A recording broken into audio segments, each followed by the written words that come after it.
It is a race against the clock for Congress as lawmakers work to avoid major health care price increases that could impact millions of Americans. Our Washington, D.C. correspondent Brendan Scanlon live on Capitol Hill, where the political tug of war continues. Brendan, time is running out for lawmakers with a major deadline just right around the corner. Good evening. Hey, Mike. Good evening to you. Open enrollment is well underway, and Monday is actually the last day for folks to enroll or change plans if they want to see coverage in January. But Washington, as you said, is stuck. And for the 22 million Americans who rely on those ACA subsidies, the stakes could not be higher.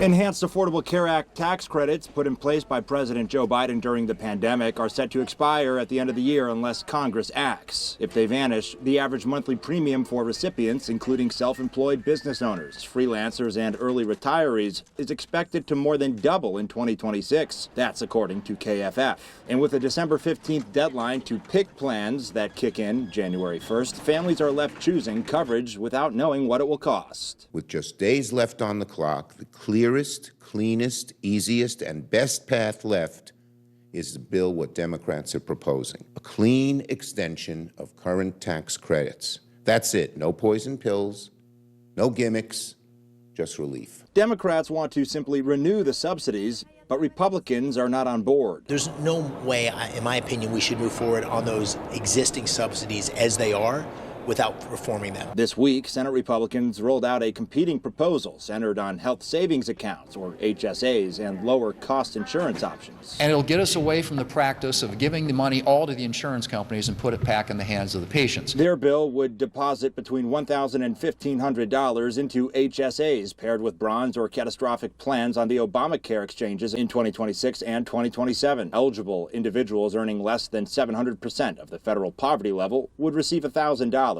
if aged 18 to 49, and $1,500 if aged 50 to 64. Republicans say the plan would lower premiums by 11% starting in 2027. However, the GOP plan also limits how those dollars could be used.